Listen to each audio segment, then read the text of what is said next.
recording. So so that we don't forget later, so we can get the whole of Jackie's talk here. We can cut it down later. I'm going to try to honor Carol's request of maximizing the times that we're in gallery view that we can see everyone. Although I don't know if she's on yet to hear that. I'm gonna have to sit in with you. So Adrian, can you, when we do have slides, can you run the slides so I can take care of other tasks? Probably. Okay, do you have the Yep. okay, great.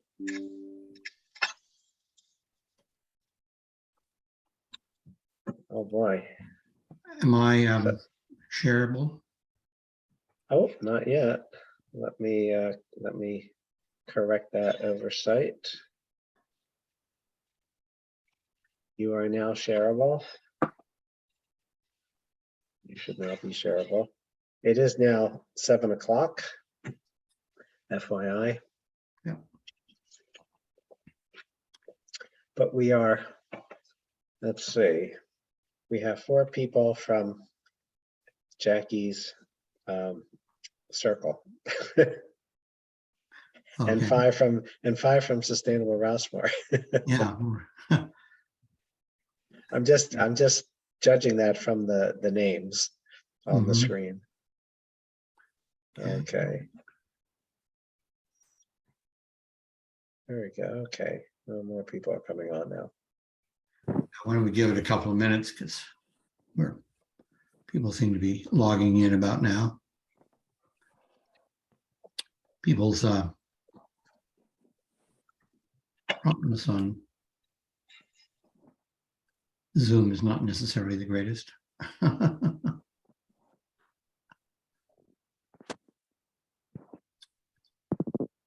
you saying something, Dale? You're on mute.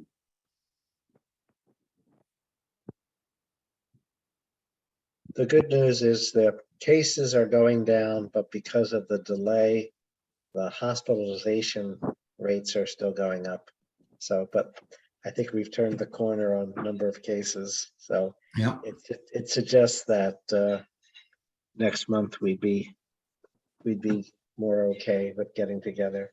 But we'll keep tabs on it. We are at 12 participants. Hello, Barbara. Hello, Paula.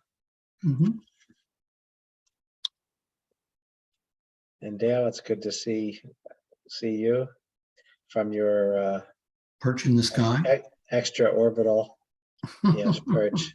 You are muted, Dale, if you wanted to respond to that. I have to send the link to Patty. Okay. Dale, I like your new background better than the stop signs and the stoplight and all that. This is a lot more elegant. What's that, honey? I like your background now more than the stop signs and the Rossmoor entrance. This is a lot more elegant. Yeah, thank you. I'm gonna try and work with Patty. Very good.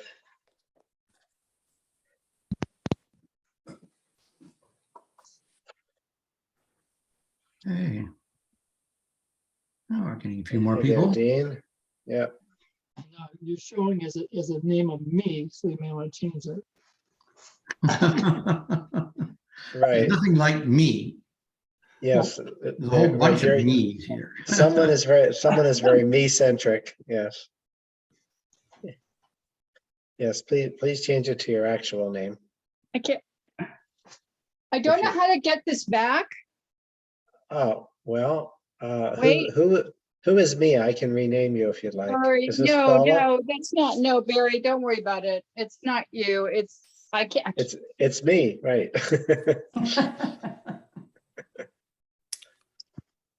You said to mute it. I couldn't even. Is that Paula? Oh, Patty. Yes, okay. it is. Okay. Well, then I'm gonna rename her. I've got it. You've got it? Okay. There's Patty. Okay.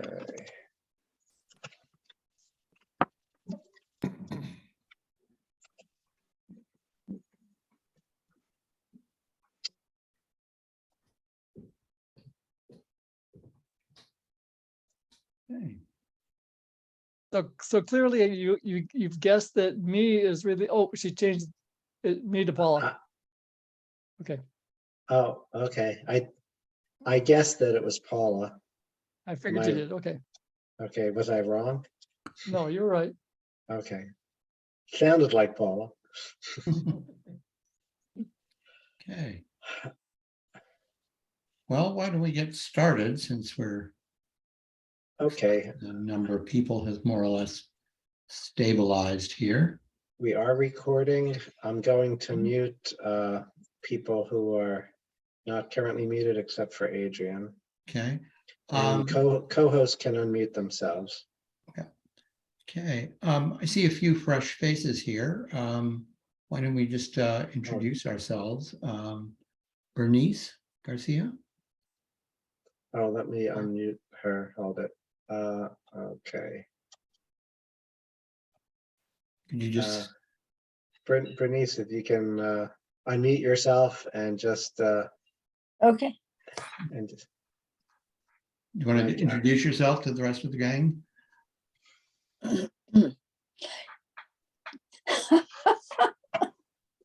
What?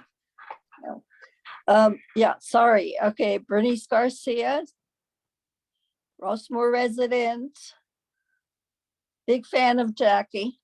Okay. Her mother. AKA mother. Yes. Ah. Okay. Doing good work in the world. Yeah, well, all due to you, I'm sure. Thank you, Bernice. Thank you. Okay. Leo, Leo Peterson, do you want to introduce yourself? Leo, let's, okay. Oh, Dale Okay. Harrington. Yep, Rossmoor resident and a longtime member of this fabulous group. Get rid of this. 1 second. And Looks like Leo's thinking about how to unmute.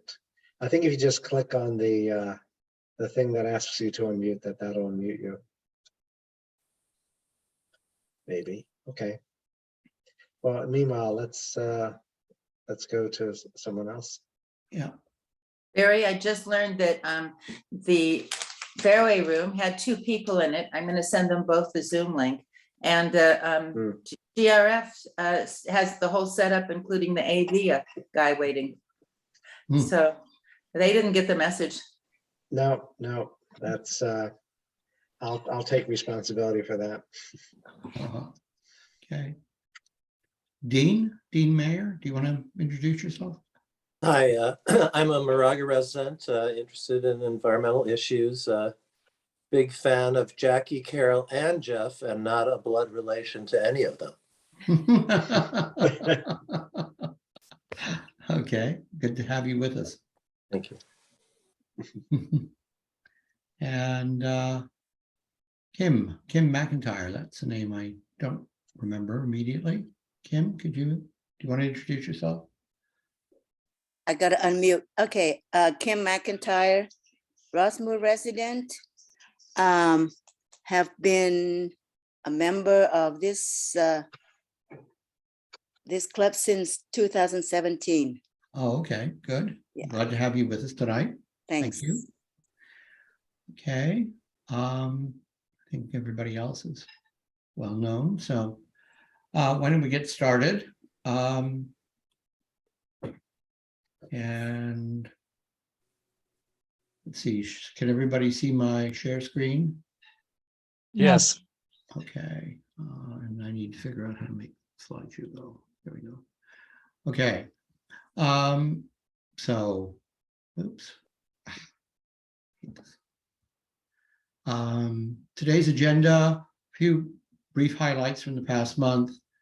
and then our featured presentation by Jackie Garcia Mann, and then a little bit on some future things coming up.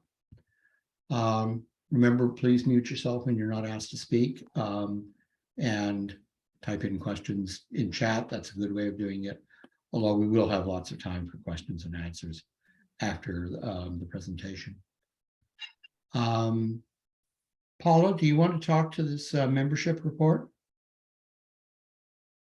Let's see, Paula.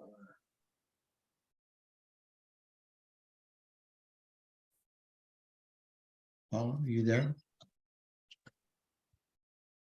Okay. There. Okay, now. Yeah, we had 19 renewals and 6 new members in May. We had a couple of events, the Activities Council Club Fair and some in-person film nights. And Kathy Seidel did a lot of work in member outreach, talking to folks who had not paid dues in quite a while and talking to them about what the club was doing and didn't they still want to be a member. So there's those 19 renewals. Well, let's have it. And for Kathy. Yep. Yeah, unfortunately, she can't be here tonight, but yeah. Okay. And so I think everybody who's here tonight has renewed. So, we'll be talking about that further a little bit later. Okay.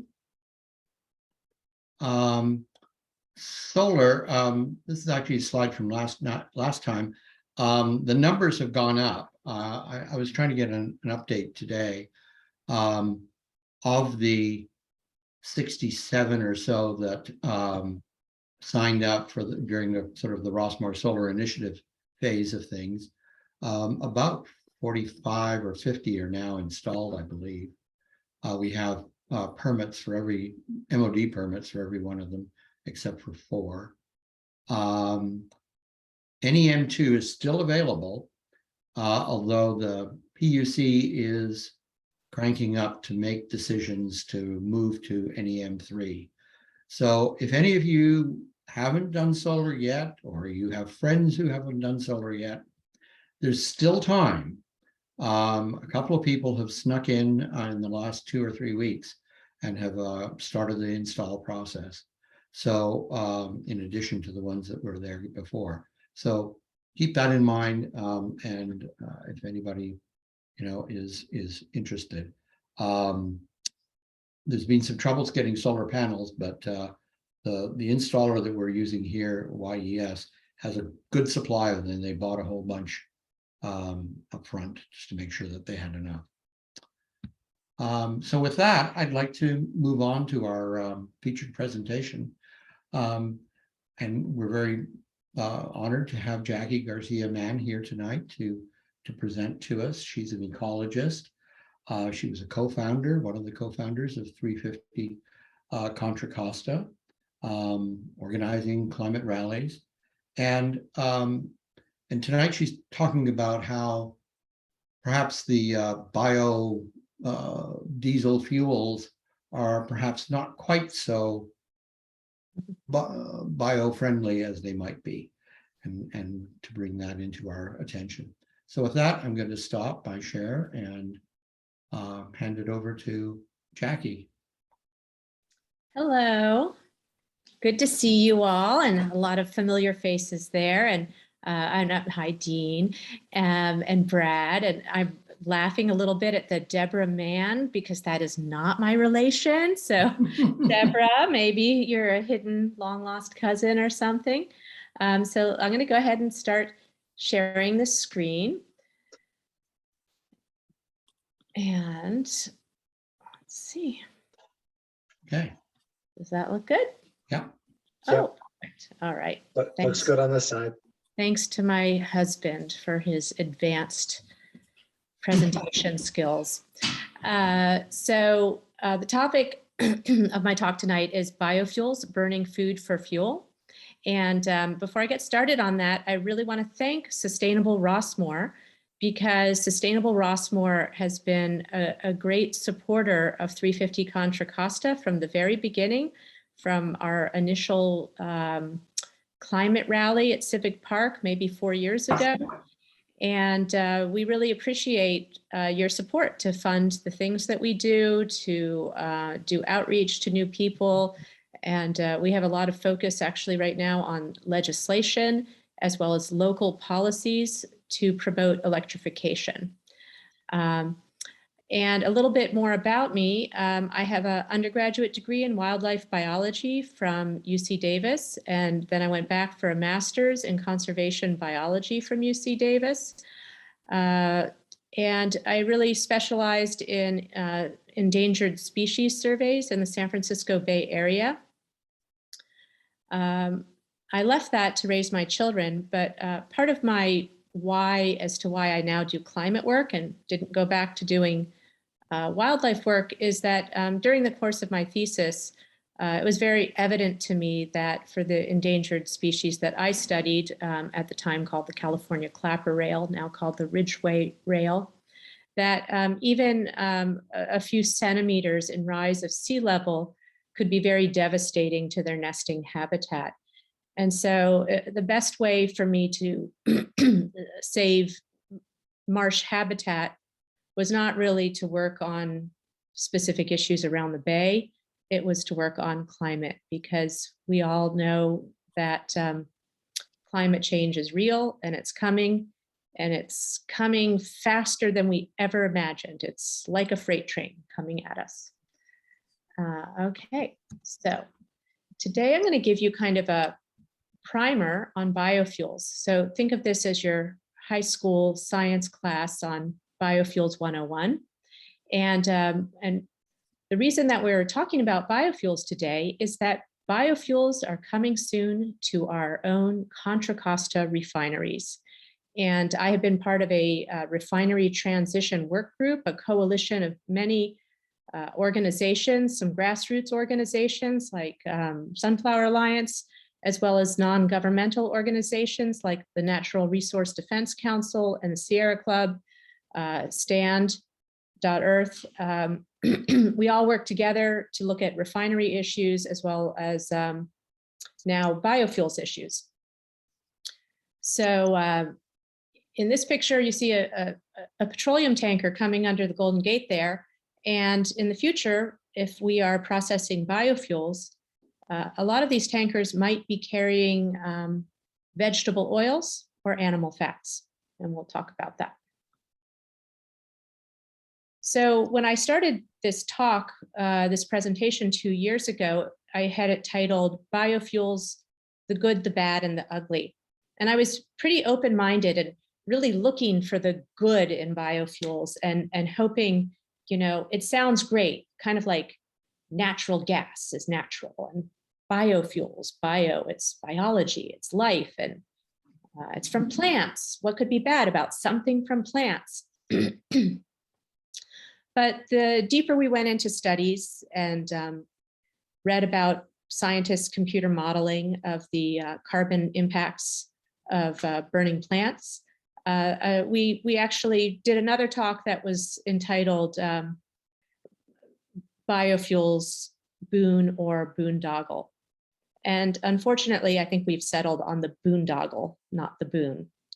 So the reason our refineries are looking to do this is because they see the writing on the wall that there will be a decreasing demand for petroleum products in California in the future as we try to meet Jerry Brown's legislative decrees to reduce our carbon to carbon neutrality by 2045. And then, of course, Governor Newsom has made electric vehicles mandatory in our future. So we know there's going to be a decreasing demand for petroleum products.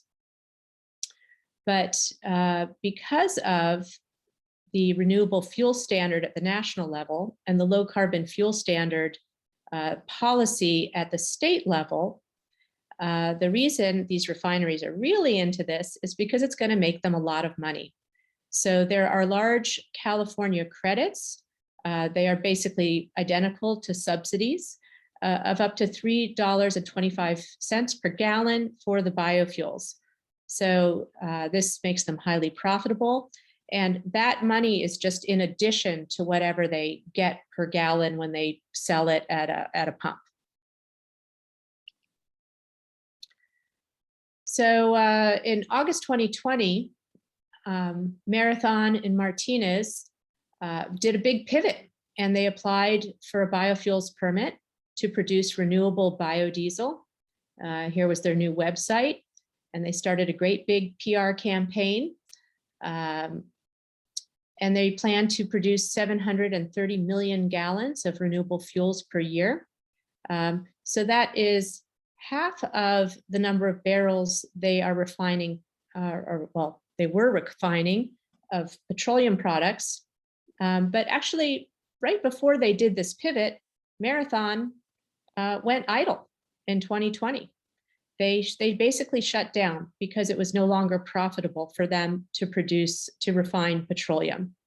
And they probably would have just stayed idle without this low carbon fuel standard and the subsidies from that.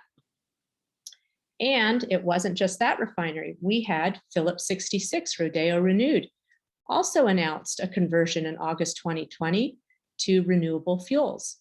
And they are planning to produce 800 million gallons per year. And together that will make these two refineries the world's largest renewable fuels plants. And again, it was the same thing with Phillips. They have a sister facility in Santa Maria, which they were seeking to shut down because the crude oil that is going to Santa Maria is so thick and so poor quality that they had to heat the 200-mile pipeline just to get the crude to the plant. So these refineries started a great big PR campaign talking to school boards and businesses and boys and girls clubs and churches, telling them how green and wonderful the world would be when they switched. And they needed this support politically to get through the Planning Commission and the Board of Supervisors. And we can talk more about that later. I'm actually not going to go into that in my presentation. So you can see they were claiming there would be improved air quality, there would be more jobs, which isn't quite true. There's less jobs than a refinery, but in Marathon, it's more jobs than if they closed. And that this is the renewable future that we've all been waiting for. So what are biofuels? What's all the fuss about? Very simply, biofuels are fuels derived from plant or animal biomass. And these can be produced through a variety of biological, thermal, or chemical processes.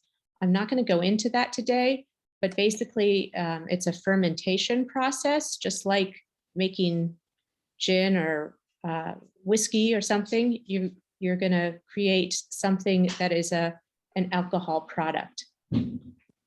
And what do you use to make this product?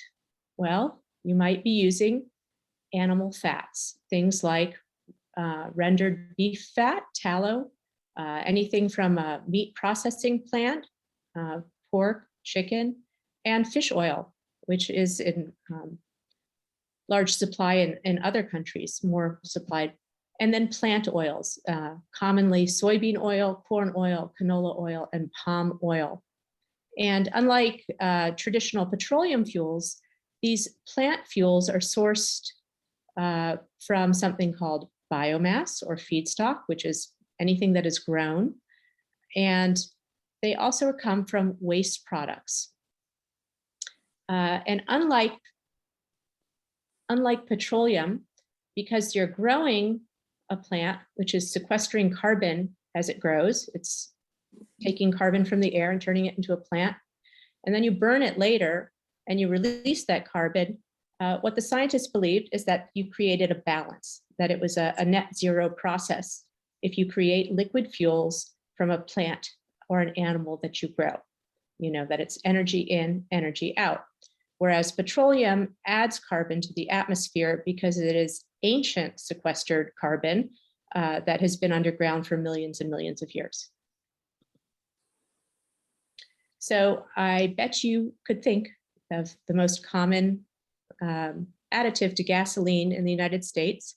It's in gasoline all over California, and that is ethanol.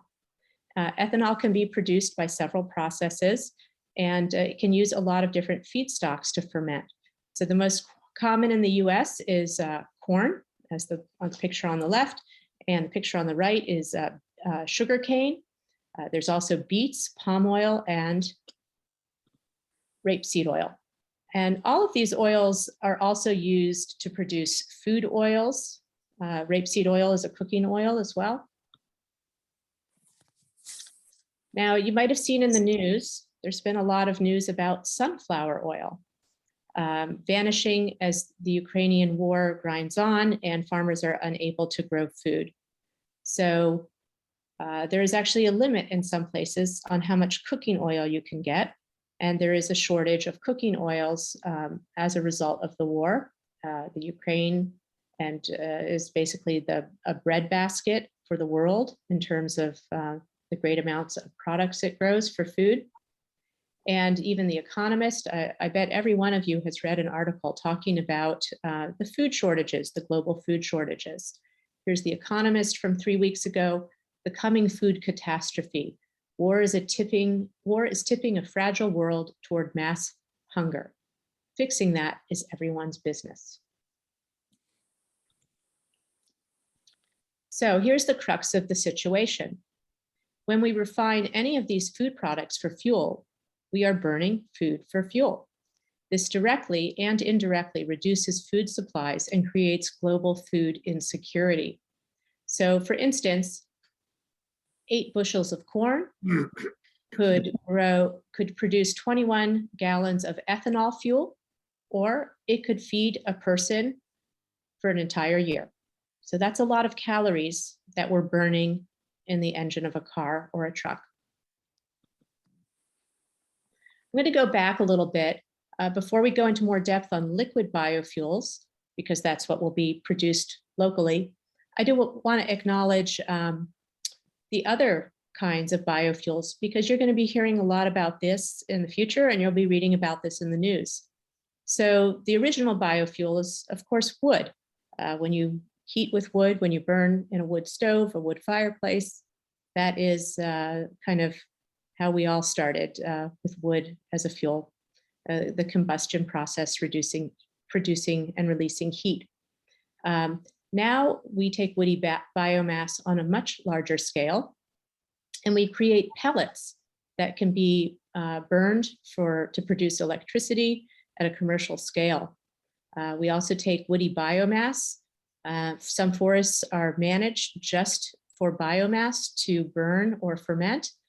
And there's a lot of talk in the news about creating more of these biomass burning plants in California, because people want to clear forests for fire safety and use the biomass to produce fuel.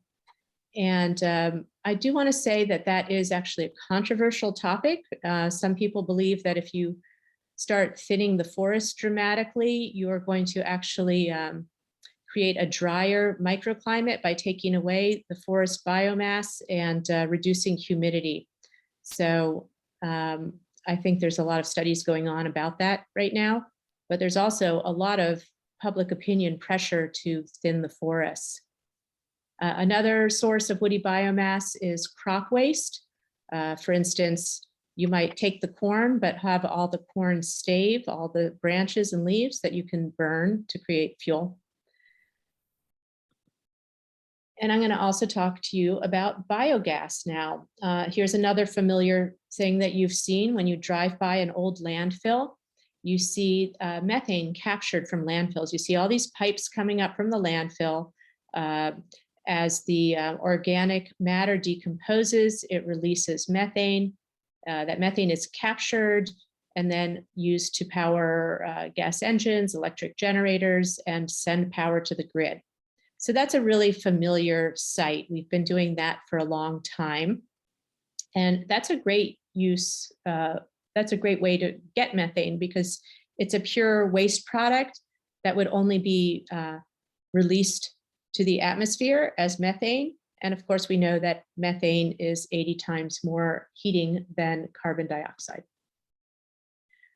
So here is a newer form of biogas, anaerobic digesters for dairy waste.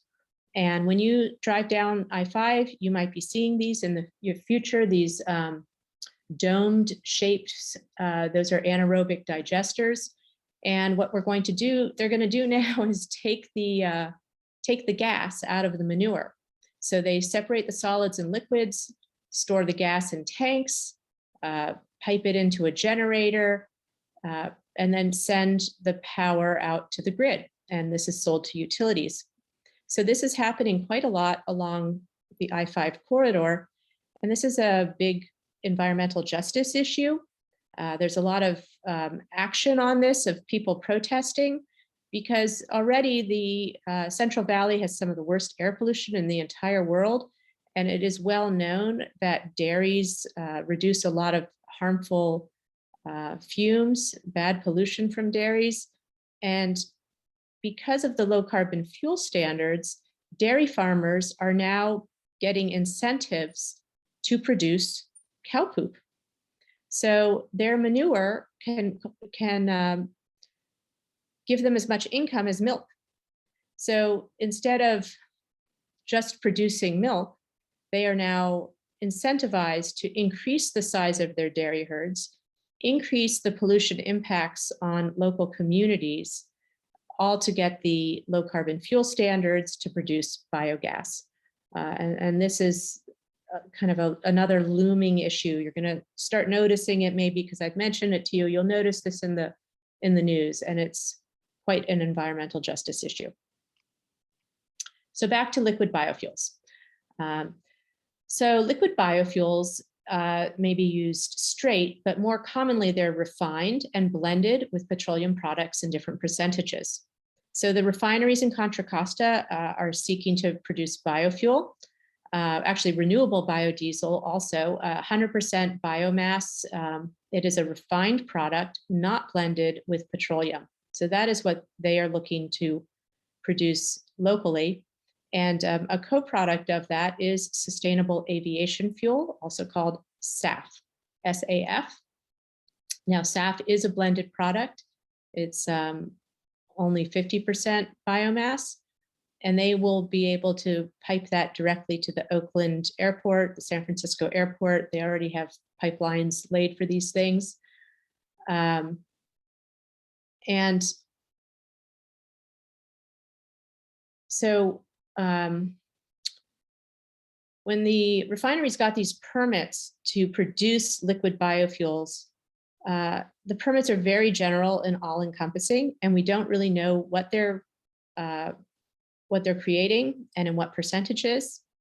We don't get to know that, and they have all sorts of trade secrets on how it is produced and the chemical processes. So I'm going to talk a little more about sustainable aviation fuel. I think you're going to be seeing this a lot in the news also. So right now, the aviation industry has set a goal to reduce their carbon emissions 50% by 2050. And they want to do this while they're increasing their number of flights 50 to 100%. So they're growing, but they're trying to reduce their pollution. And all of their eggs are in one basket, which is SAF, Sustainable Aviation Fuel. And this is an ad for Air BP. And what you'll see, if I could zoom in there, when they talk about feedstocks for biofuels and the reduction in pollution that you'll get over a petroleum product, they're always talking about waste products, how the biofuels will be produced with waste products. So in this picture, it says the biofuels will be produced with energy crops, forestry waste, used cooking oil, and household waste. And you can take that and ferment it and refine it and create jet fuel. Well, that's fine if there was enough waste in the world to fly all of our airplanes, but that is not the case. You can imagine how many acres it would take of soybeans for you to fly to Hawaii. So that's another problem that they never talk about. All of these biofuels are described as coming from waste. And if they do come from waste, that's a good thing. So when biofuels are produced by waste products, they do lower greenhouse gas emissions and potentially 50% compared to petroleum products.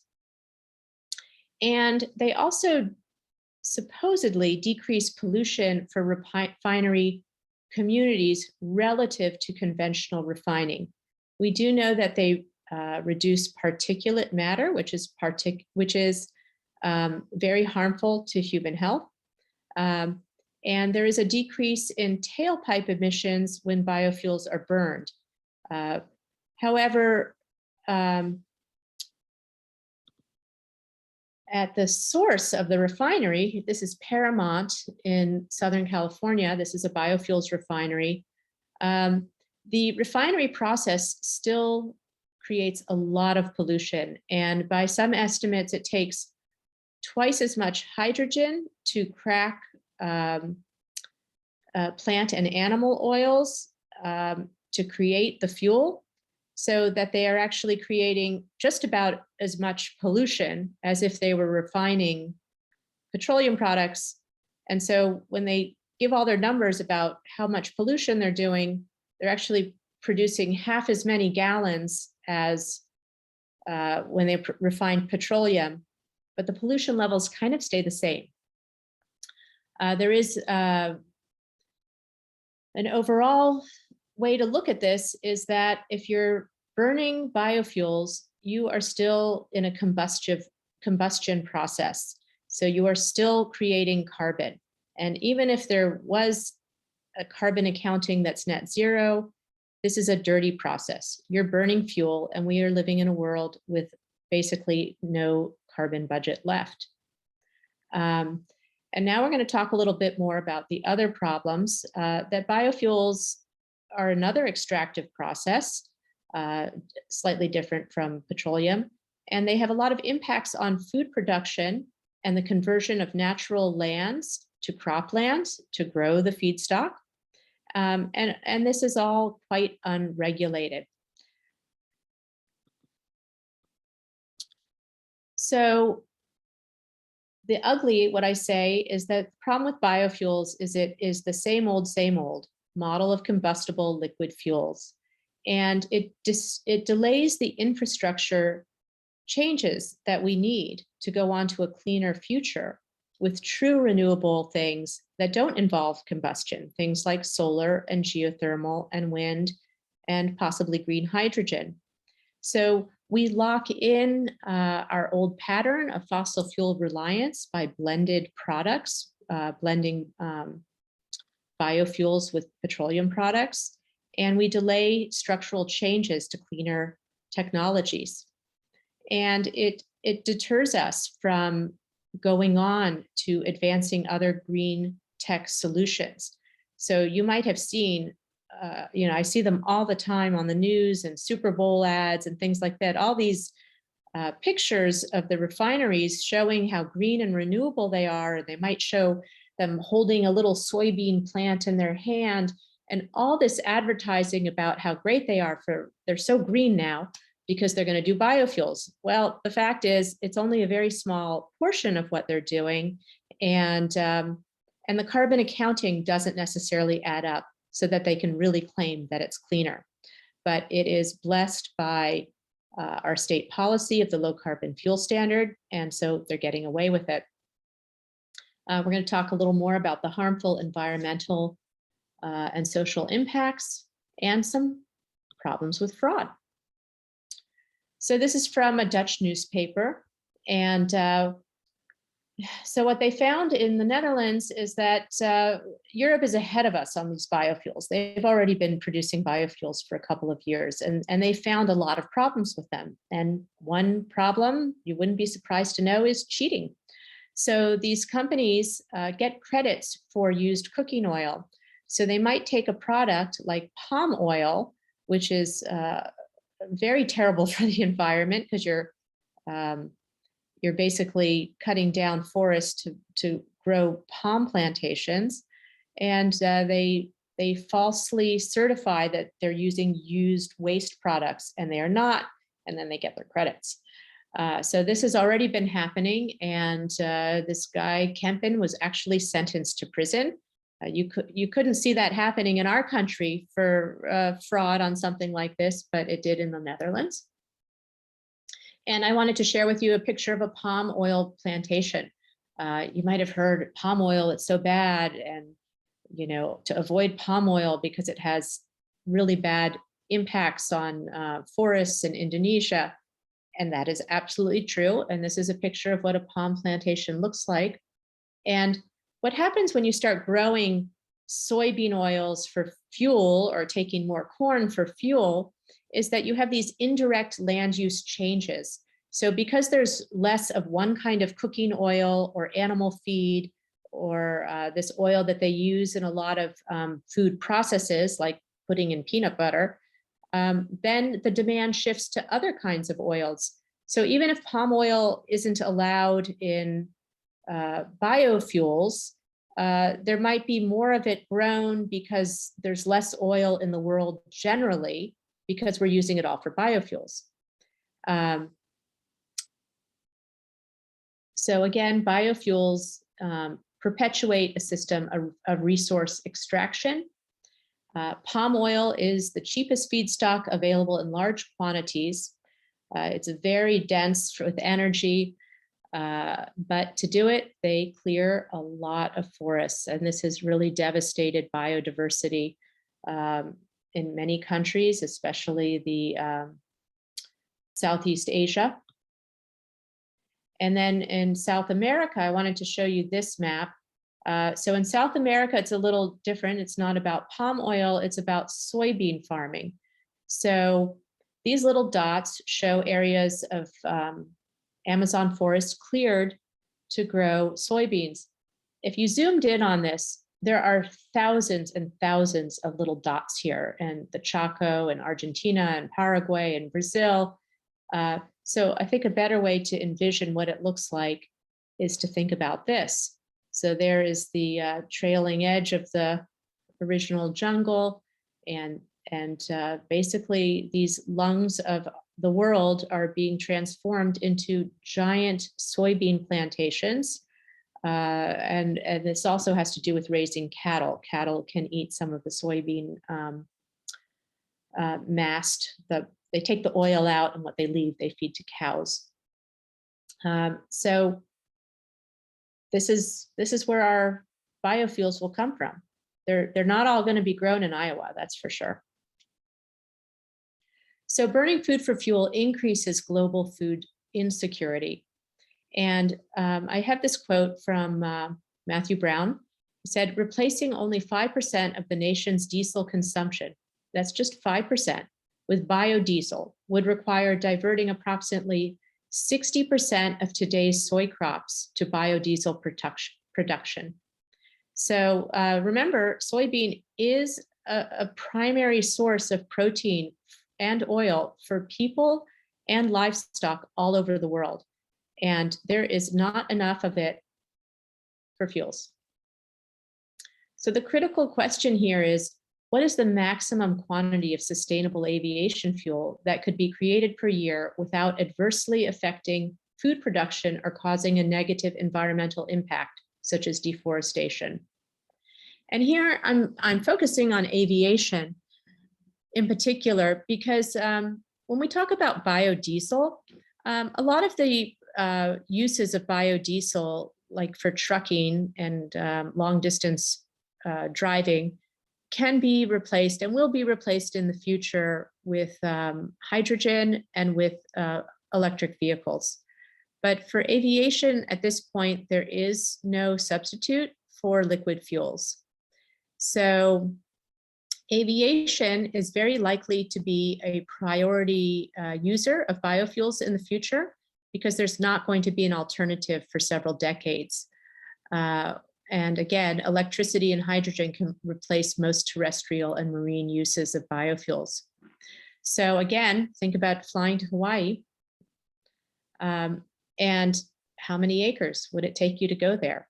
And what would the impacts be on someone else's access to food if we fly using food?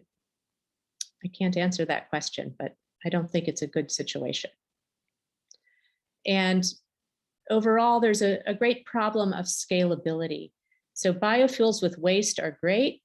The concept is very good, but when you try to model it and think about how many acres of crops you would need to convert, how much open space and natural lands that sequester carbon that you would need to convert to soybeans, it's just not scalable. There's too much fuel that we would need. Greenpeace says, no crop-based biofuel can be considered sustainable. Advanced biofuels without a negative impact on the environment or on the right to food do not exist on a large scale. Clean fuels are an argument the industry has been increasingly using, but they are a pipe dream. And I agree with this analysis. The other ways to create biofuels are very experimental right now. There's talk about direct plant cell growth to create cellulose. There's talk about creating algae. These things would have to be grown in a way that did not take away croplands. They don't exist. So again, to summarize, sustainable, any kind of sustainable biofuels are probably not sustainable. They are renewable, but they are not sustainable. These biofuels may not be less carbon intensive than petroleum products. When you add all the impacts of fertilizer used to grow the crops, transportation, farm equipment, they really do generate a lot of their own carbon, and this modeling is just getting better and better. And so the computer models are showing less and less benefit for biofuels, but the policy that we have on biofuels is about a decade behind the science. And these are all linked to deforestation, food insecurity, and conflicts and human rights abuses. And the use of biofuels, I believe, is not scalable. So this is kind of a negative talk. I can't come up with much positive about biofuels, except for that the waste products are a good thing. And so what to do when we just feel overwhelmed? There's so much that we are faced with in our daily life with, there's so many crises in the world. And I just want to remind you to work to electrify everything and vote for climate candidates. We hope we get a few more elected today on election day, and get out there and advocate for local policies, legislate for state and federal policies that promote electrification and use of and reduced use of carbon-based fuels, and agitate everywhere. Get out and march. And you can always volunteer for the climate or for 350 Contra Costa in any way you can. And that's the end of my slideshow, but there's so many other things we could talk about with what happened here in our county. And I also just want to, I have a couple links if people want to read more about this. For instance, today, David Wallace Wells had an article in the New York Times. He had an opinion about the food crisis. And then I do want to let you know that Sunflower Alliance in just a couple weeks is having a talk on the low carbon fuel standard and the problems with the low carbon fuel standard. All right, that's it. Thank you very much. Okay. Great. Thank you very Great. much indeed, Jackie. That was very informative.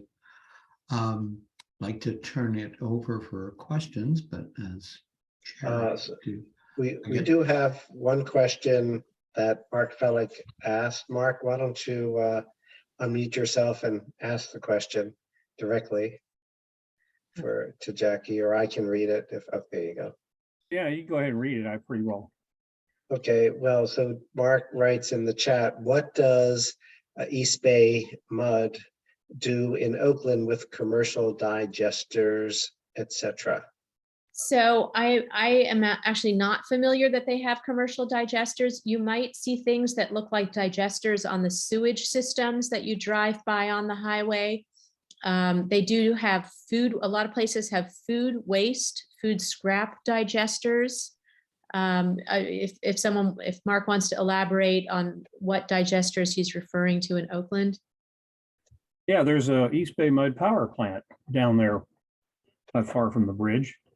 And it's part of, actually, Carol might know more about this. It's the commercial version of what we do with organics here.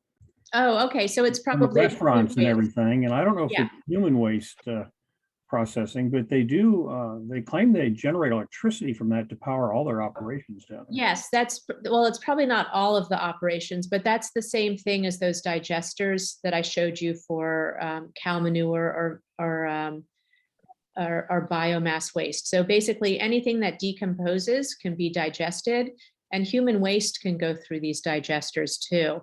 And they might smell a bit. That's probably why they're located where they are. Yeah, they probably smell pretty bad. And that is a big concern for local folks near the refineries in Contra Costa, that the new products that they're going to bring in to refine are going to smell really bad. They've equated, using soybean and beef tallow and stuff to basically smelling like a fast food restaurant or a rendering plant at the worst. Another interesting read along these lines is our Central Sand, it's called, which is our sewer company here. And actually, that newsletter that comes out quarterly or whatever is very interesting. And I think that's where I learned about East Bay Mud. They're doing basically the same thing and taking a lot of, I guess, technology improvements to discharge their water back to pure almost, and taking the effluent and the other stuff in digesters. It's very interesting. Yeah, and that's a great use of it, because it's purely waste. It's not taking away from anybody's food. And basically human manure acts just the same as cow manure, and you can get energy out of it. I think Gavin Newsom was down in Long Beach or something not long ago. This is not desalination, but this is reuse of wastewater to produce gray water, at least, and some drinking water. So it's another great way to do things. And we're looking at a little small version of that right here in Rossmoor. Oh, for food scraps? No. Oh, for water. Taking our Central Sand, the bad stuff, and building our own little purification here and using it for irrigation water, basically to keep the golf course alive. Mm-hmm. Yeah, that's happening all over. It's going to happen more and more because, it's going to be as dry up here as Southern California in just a few decades. See, Harold posted, food waste from Creekside Grill is taken to by Republic Services to East Bay Mud in Oakland. I think it's almost all restaurants in the area. Yes, yes. Another thing I'll say about the biofuels is there's not a lot of health data about the refining and how it impacts the frontline communities. There just haven't been studies on it because it's a new thing. So the only way they really know what the health impacts are just by extrapolating from fossil fuels. Like if you say, oh, well, this is like petroleum, but with less sulfur dioxide, or, this is likely to produce less NOx, which is like ozone and smog and things like that. But nobody really knows. No one has done that. The one thing they know that is reduced is particulate emissions. Okay. Are you still taking questions, Barry? This is Ken. Yes, please. So I loved your presentation, by the way, very informative. I loved all the detail. I loved all the different categories of biofuel. The one slide that you had at the end was electrify everything. And I love that idea as well. Obviously, solar and wind being a small component of the PG&E component of electricity production, the vast majority of our electricity is still produced by natural gas, renewable energies, and other sources. What is the solution for electrifying everything? I know that solar and wind is ideal, but I think it's going to take us years to get there. What other sources can we have to electrify everything? Well, actually, in PG&E, I believe their profile is something like 60% hydro. It's large hydro. Yeah, you're disagreeing, but that's pretty much what I've heard. So we have a lot of hydro, but that's falling off, right? As we are drier and drier, there's less hydro. So that is a problem also. So how do we electrify? Well, we need a lot of infrastructure dollars, like big time infrastructure dollars. And we need to start getting windmills up everywhere, off the coast, in the pass, along the Straits of Benicia. We need to get solar on every roof. As many of you know who are involved in policy work, new construction is going to be, the California Energy Commission is going to be requiring electric appliances in new construction. And heat pumps are so efficient. They're something like 90% more efficient than gas, that's going to go a long way. You know, the high efficiency of the coming appliances will help a lot. And if you are interested in how we can achieve electrification, I will refer you to Saul Griffith, who has a website called Rewiring America, and he wrote a book on this. And he is a MacArthur genius. He is the author of the greatest study of how to get to electrification. And what he says is that we need 1 million new machines, that every new machine has to be based on high efficiency electric. So while we're replacing machines, that reduces demand really greatly. And at the same time, we have to build all sorts of infrastructure. And yes, we are very sadly behind.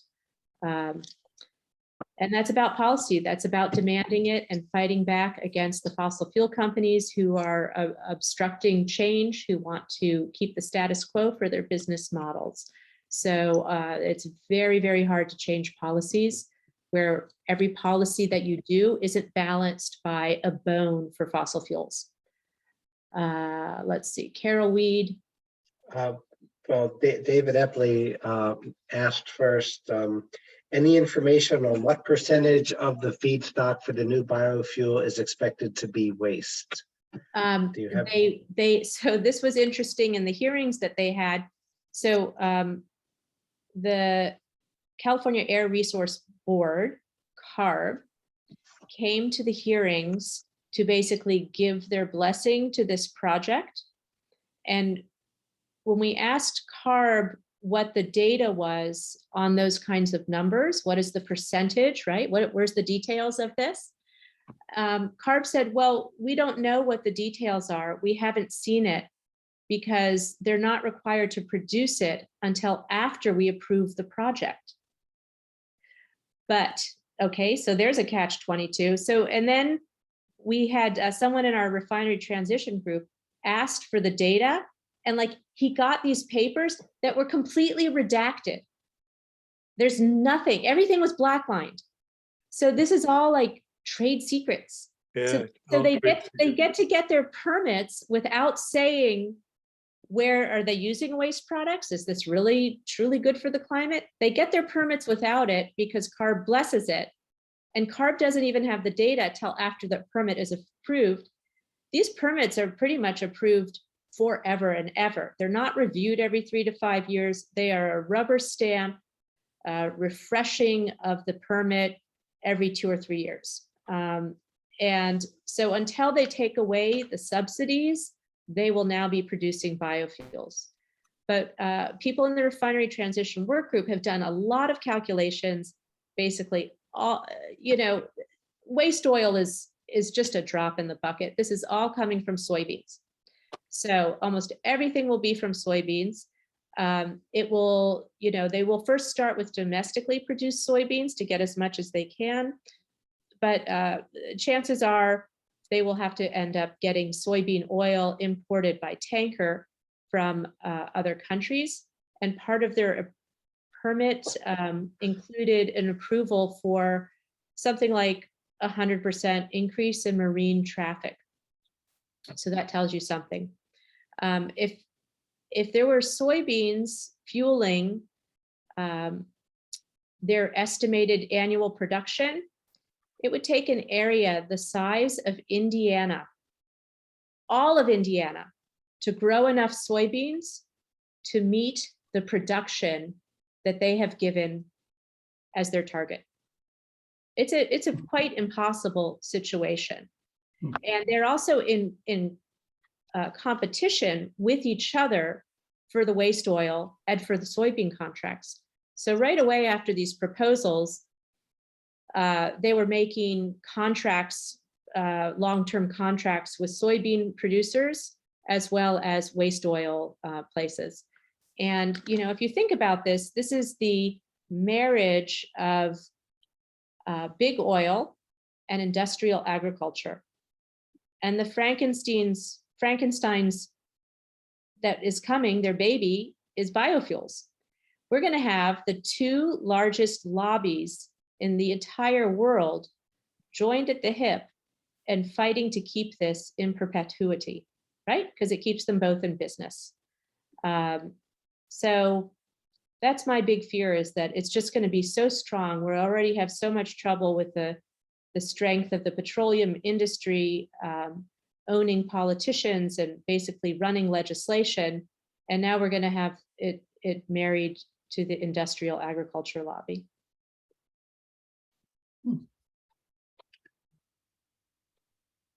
I have a question, Jackie. Are there other places in the United States, at least, that are converting refineries to biofuels? They are, but at a much smaller scale. Remember, this plant, especially Rodeo, will be the world's largest. So the better comparison is to see what has happened in Europe, where they've been doing this already for several years. And in Europe, what they've seen is, of course, Europe is not beholden to petroleum companies as much. They don't have as much oil production in the EU. So they fight back more. They make better decisions about their policy. And what they have done, for instance, is to put regulation on the feedstock. So for instance, they disallowed palm oil as a feedstock.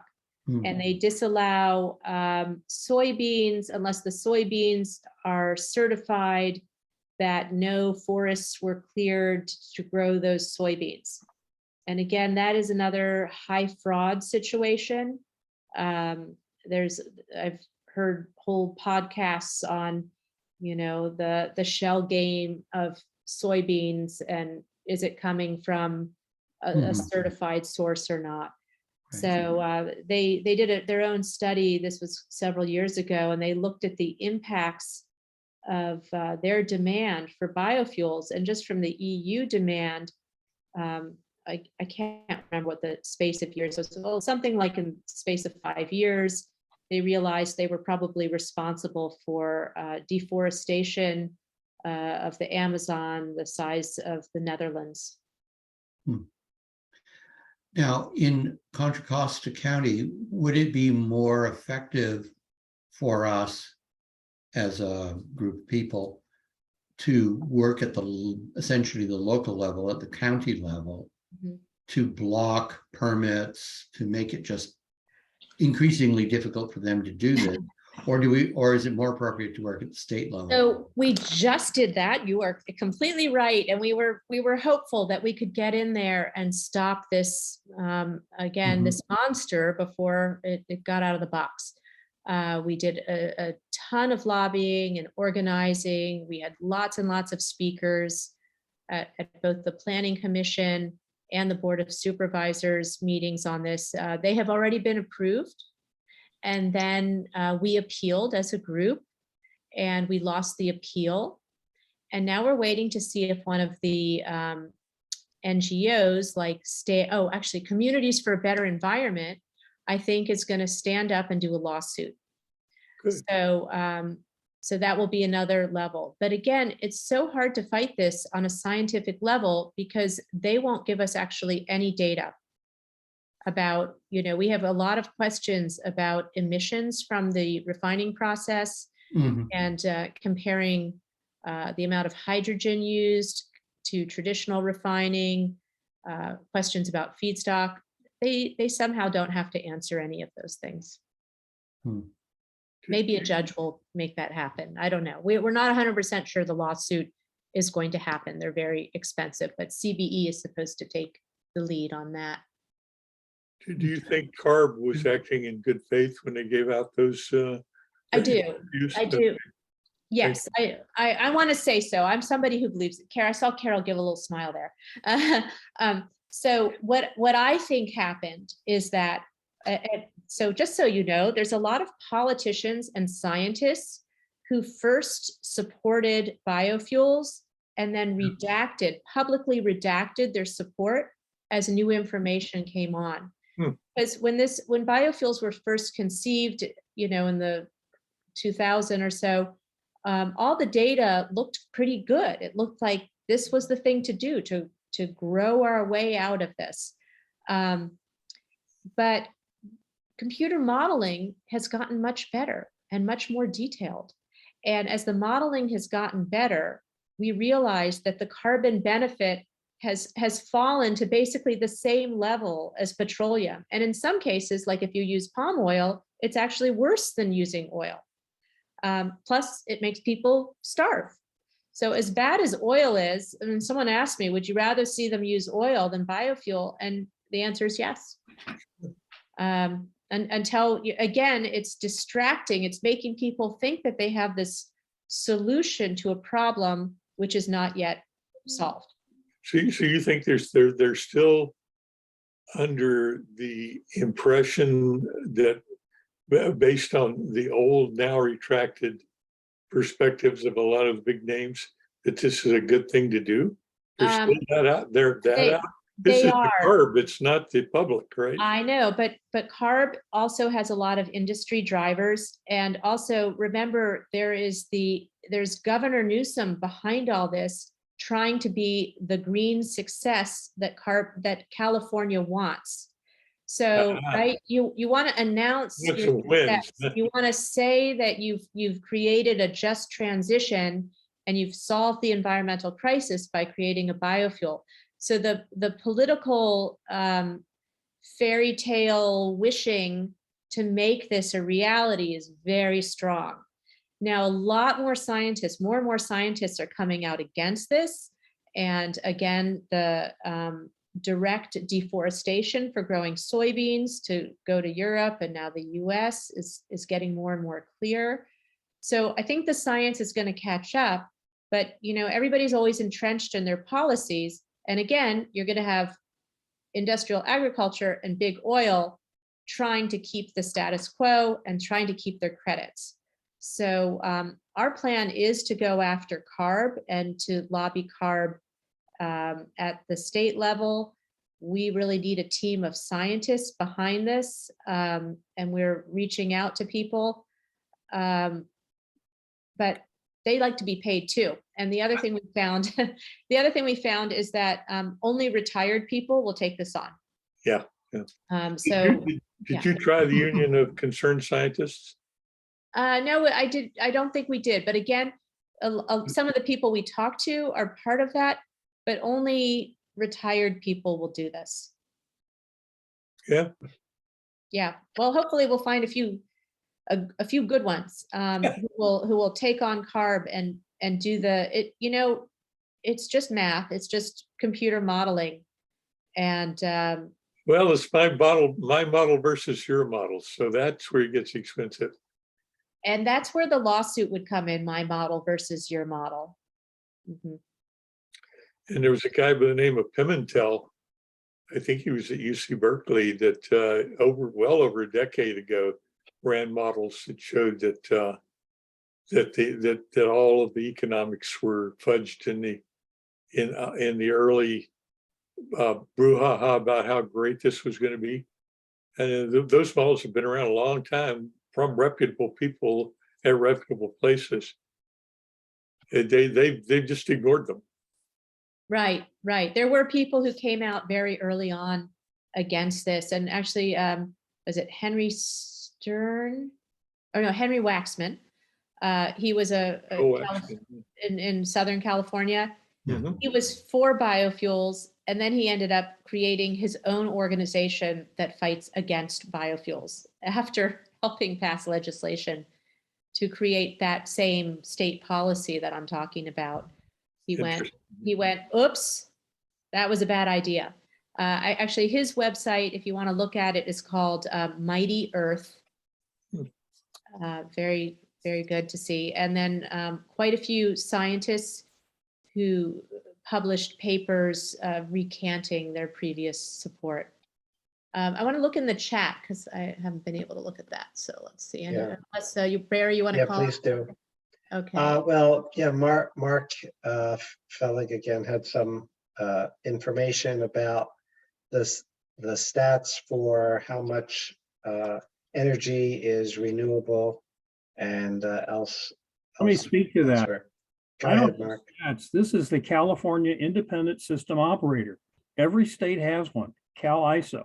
I sent the link to them with the supply and demand right now out of that. They're up in Sacramento. And it'll tell you the current state of California use of solar, wind, biogas, biomass, small hydro, nuclear, okay, which the only nuke still here is Diablo Canyon, and they're thinking of shutting it down next year. I bet it'll be extended. But if you all want to see a real entertaining set of graphs, go to that link I just set on today's Outlook. And this is not contestable. This comes right from the utilities. I agree. I agree. Got no gas, Carol, or 40% nuclear. This is as the state of California is today. And they have a nice little mobile app you can look at as well. And when things get to where they have their demand surge and stuff in the summer, and that's when they have to start rolling blackouts. So that's a very, very informative page to go to, but just click on it right now. You'll be amazed. I just read a very interesting, maybe it was a podcast, Jeff, you can help me. Super interesting. Yes, it was a podcast about how what is also going to help us out of this energy crisis is energy storage. So you may know that they're creating some great big energy storage battery power plants, but also all of our home batteries and our cars will be part of the energy grid one day. And Jeff, do you remember whose podcast that was? I just listened to it. But basically it's not technologically that hard to create an ID number for everybody's appliances that will help them be part of the energy grid. And it will, help take care of these brownouts and blackouts. And I know it sounds like it's a long time in the future till we all have batteries, but I think in 10 years, a lot of people are going to have batteries and a lot of people are going to have heat pumps, and everything you replace in your home, there will not be gas appliances for sale in California. Well, real crunch is going to do it fast enough to save the day here. And there's also kinetic energy storage, which has been going on for hundreds of years. We do that now, where you pump water up at reservoirs at night and bring them back down during the day. Same as batteries. That's kinetic batteries is what that is. And it's gonna be real interesting to see how we solve that. And another thing is a lot of our generation and our usage are not close by. And so the current 3-phase AC transmission system we use has a hard time with over 1,000 miles. The high voltage DC is used worldwide now. And we have one that ties Grand Coulee Dam down to Los Angeles Power. Right. I do want to call on Brad and in response to that, I do also want to say, again, as we have more local solar, local wind, local battery storage, we're going to stop wasting so much grid energy in the transportation over long distances. Brad. I thank you, Jackie, very much for this talk, especially since one of the main things it did for me is it caused me to finally connect the dots and realize that this is the bio fuels is I would say probably the cornerstone of the fossil fuel industry's playbook. And as I think we all know, they're using the same playbook that big tobacco use, that which is deny, obfuscate, confuse, to buy time in decades while you can keep raking in the money. And it seems to me this is one of their best smoke screens to keep running that playbook. And so Adrian, my question for us is and Jackie said that it needs some retired people to take on CARB. We happen to have a bunch of retired people here with various degrees. Like, I happen to be looking at the smiling face of a PhD in chemical engineering. There are a plethora of lawyers, including environmental lawyers here in Rossmoor. I mean, as Jackie have heard me say before, I would challenge you to name me a skill set we can't find in Rossmoor. Well, bring it on, bring it on. We bring on the lawyers. We really need lawyers for CBE. I mean, they have some of their own, but it takes an army to do the research and read all the stuff for this and demand all the documents, like the public information that is not accessible. And it seems to me the other thing we can do, if it's something that we feel that we can generate the juice, that is the urgency, to get people here in Rossmoor to help us do, is it's the legwork, it's the fundraising, and because there's a lot of people here in Rossmoor that are not destitute, right?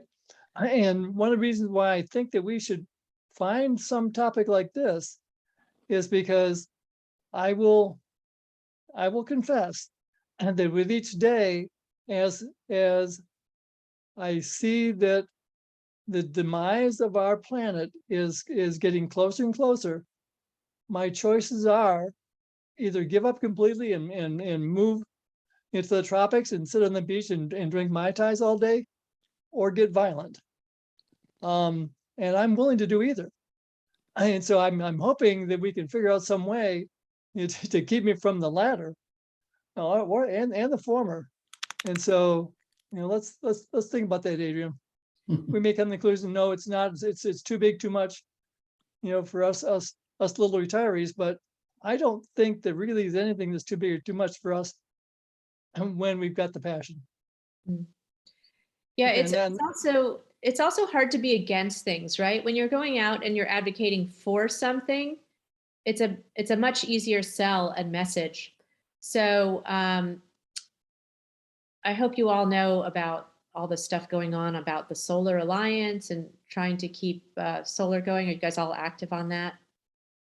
That's something you've talked about here? Mm-hmm. That's a big deal. They're trying to take away our solar incentives so that the public utilities could make more money off of our rooftop solar, and that's a really big and immediate thing you could advocate for. But I love the idea of having help because it's a tough fight. But Carol Weed, your question, the subsidies are at the state, so it's a state fight, which is much more doable than a federal fight. And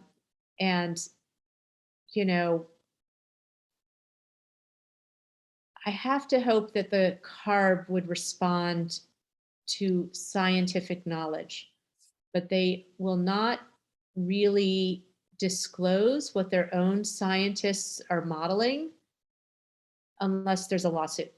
They just don't show you anything. They won't when you ask.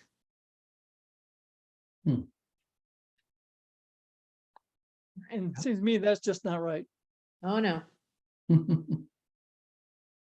May not be right, but there it is. Yeah. Yeah. Well, thank you very much, Jackie. We really do appreciate what you told us. Thank you.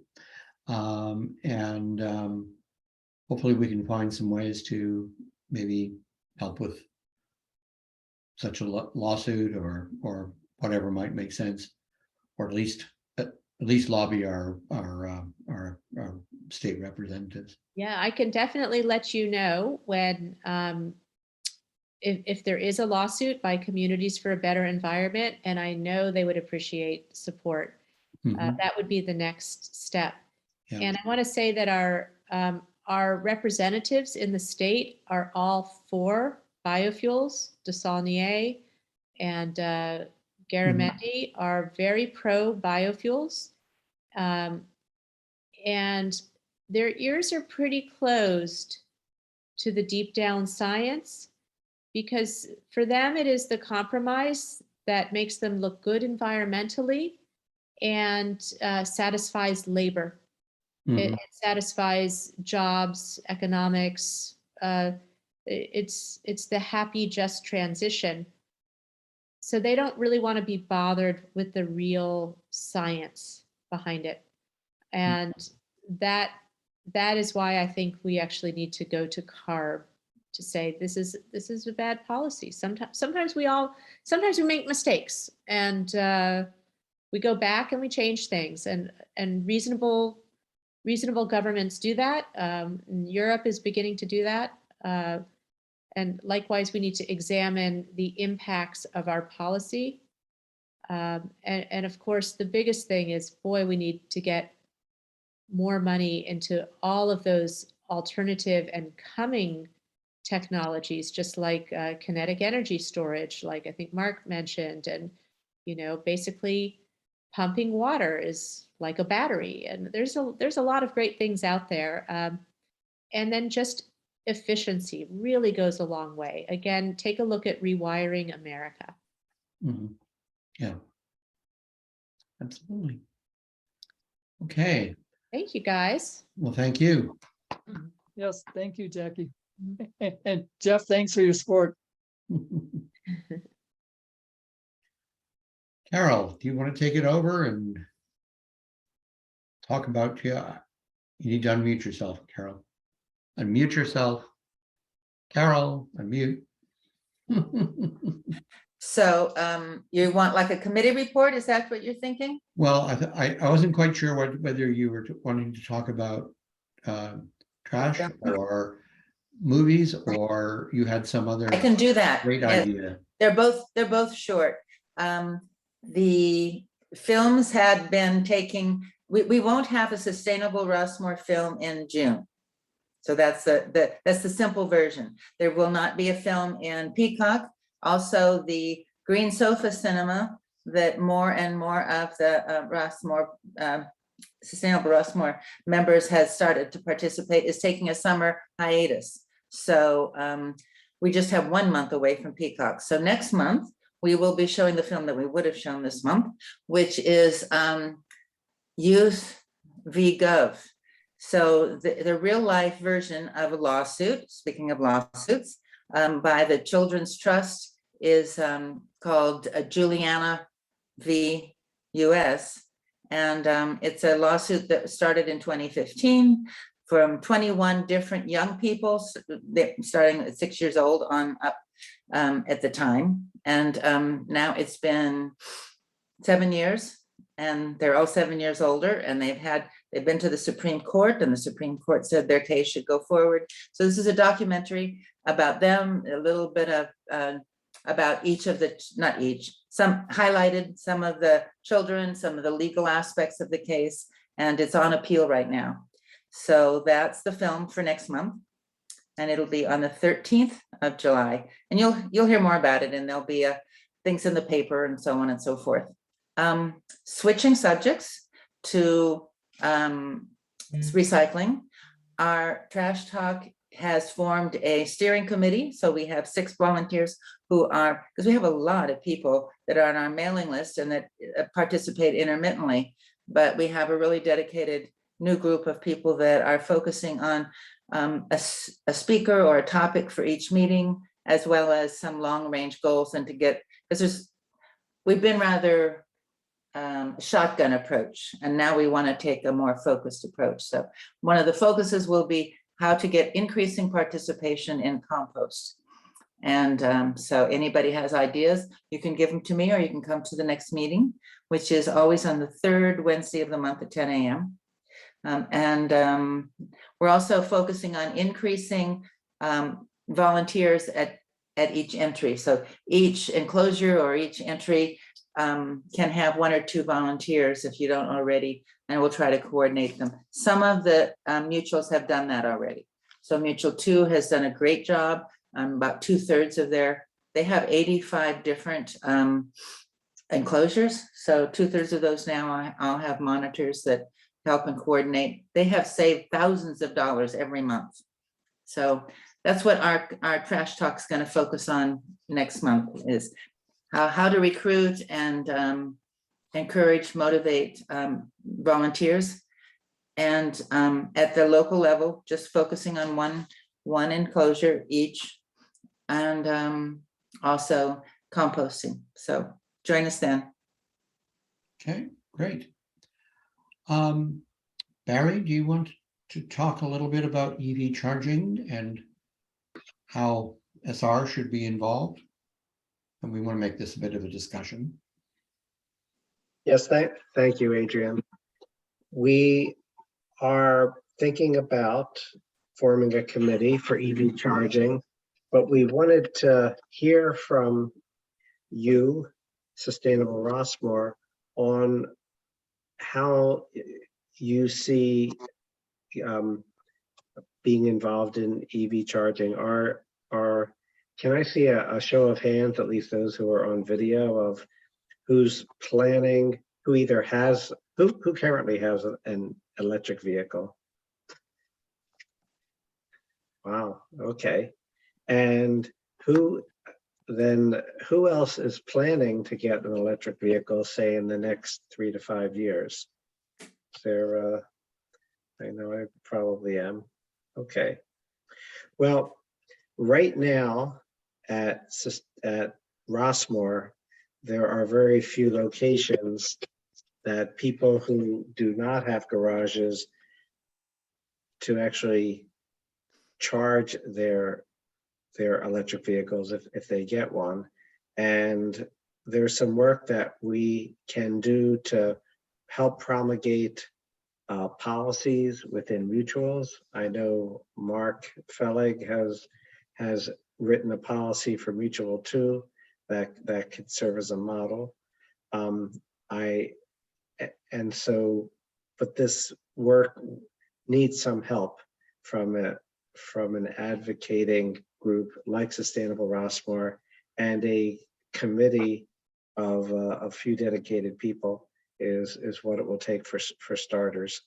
So that's what we're interested in putting together. I don't know if I want to ask for a show of who would want to work on that, or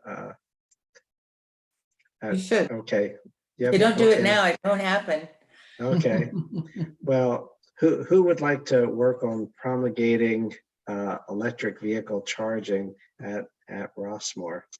We think that that's one of the biggest impacts that we can have in terms of sustainability at Rossmoor over the next few years, now that we've made pretty good inroads into solar. So I see Brad has raised his hand. Thank you. Mark, you've already made a contribution with writing up the policies that you've had. I'm sure that it'll be, yes, thank you. I get drug into this no matter what. And I've got a couple of observations about the future of this, particularly for the co-op carports. Rossmoor, Okay. which is half of Rossmoor, by the way. Yep, it is. It is.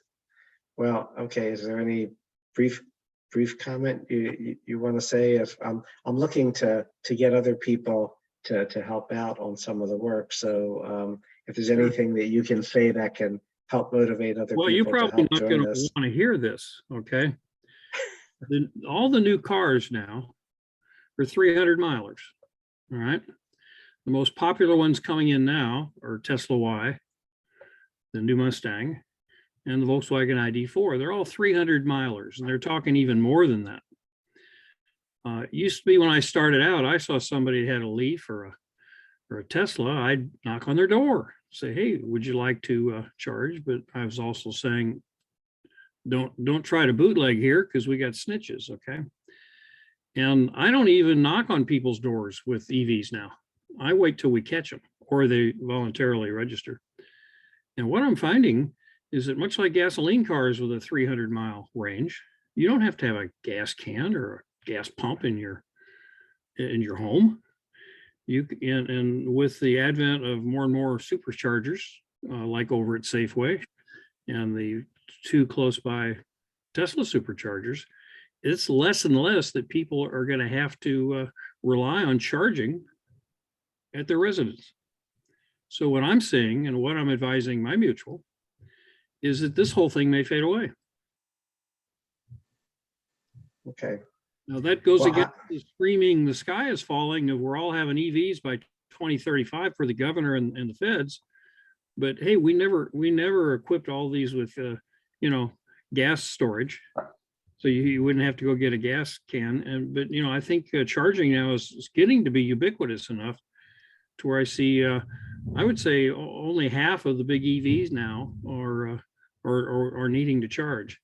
And I think the fact that I'm only letting them, charge with a little bitty hose at 1 kilowatt isn't what's standing in their way. It's just that they don't need to. I just wanted to throw that out to the group. So one of my comments is this may not be needed. I mean, how often are even the type 2s used? I mean, it's all part of the same thing. Well, it's an interesting observation, Mark. And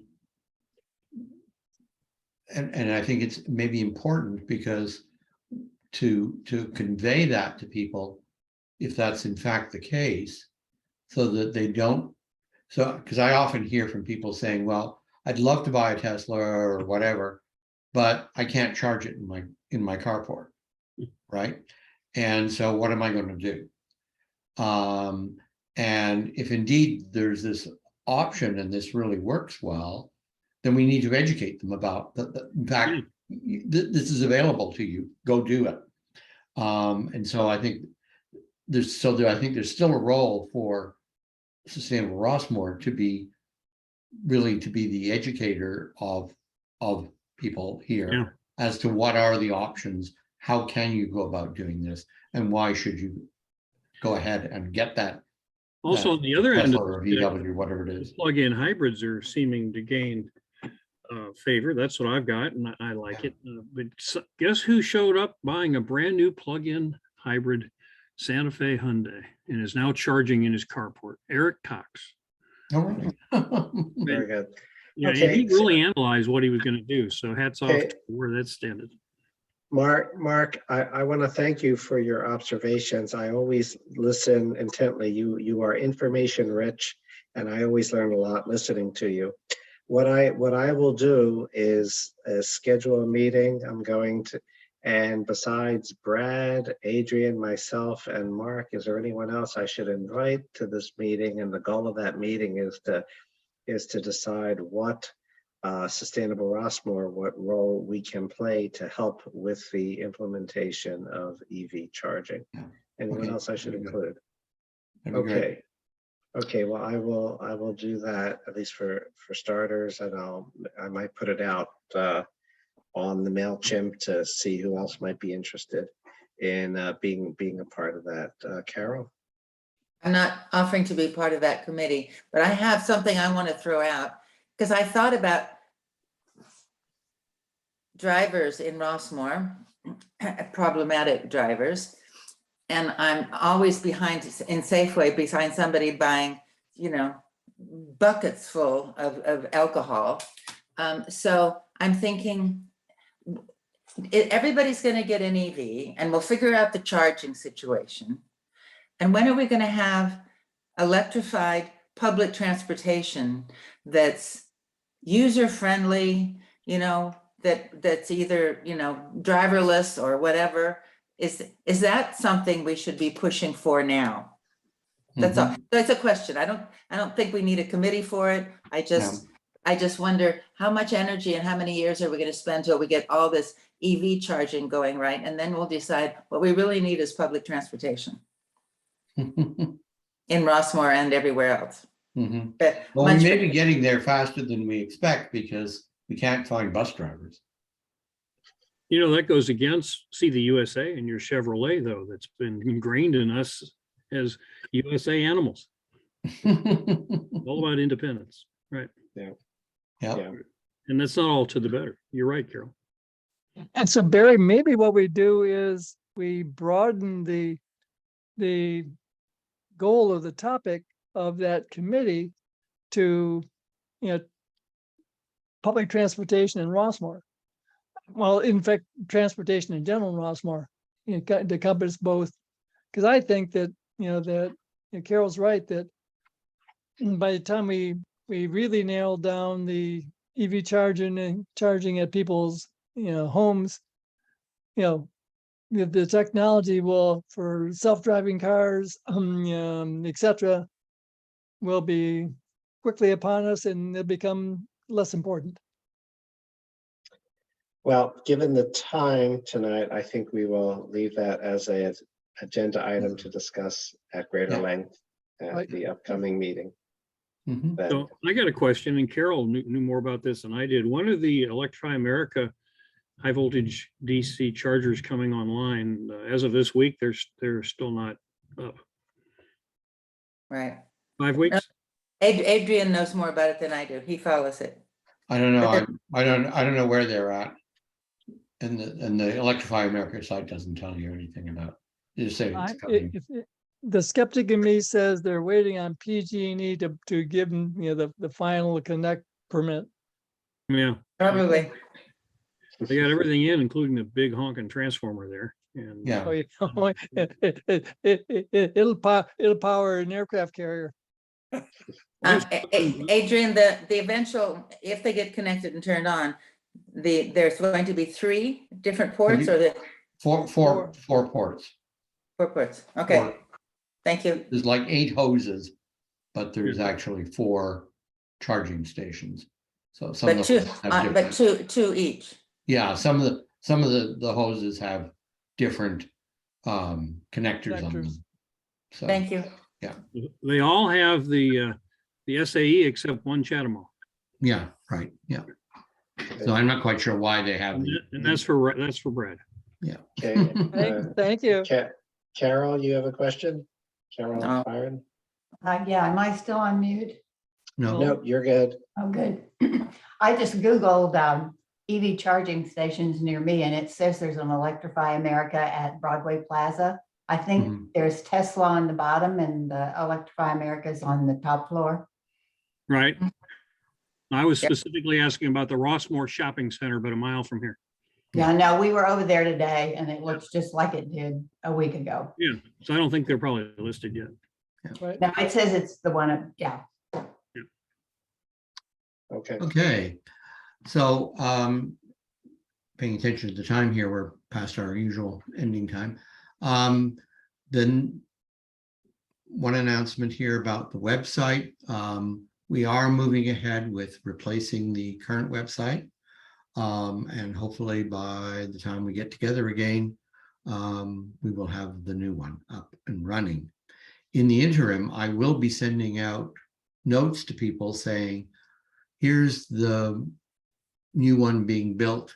Please check out something or the other. Please take a look at it, give me your feedback, that kind of information. So look for that over the next few weeks. And our next meeting looked like trying to get something, normally we would do this on July 5th. That would be the first Tuesday in July. That's of course right after July 4th and the holiday and everything else. And so we decided that that doesn't really make sense. And we'll just take a hiatus on that date.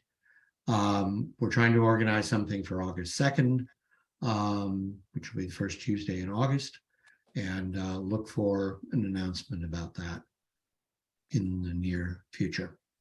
Okay. And with that, I'd like to thank everybody for attending, for being involved, and look forward to seeing you all hopefully in August, hopefully in person. Hey, Carol, real quick, why did you cancel the Peacock? Or did we? Oh, the Pride group has the whole week, and on the Wednesday, they've done this for years now. On our Wednesday, the second Wednesday of June, they have 5 programs. So early in the morning, all the way through 7 o'clock. So I noticed tonight there were no food trucks, but the Pride banners were up, so it's probably the same thing. Yeah. Yeah. Okay. okay. Thank you. Thanks. Thank you all. Good to Thank see you. you.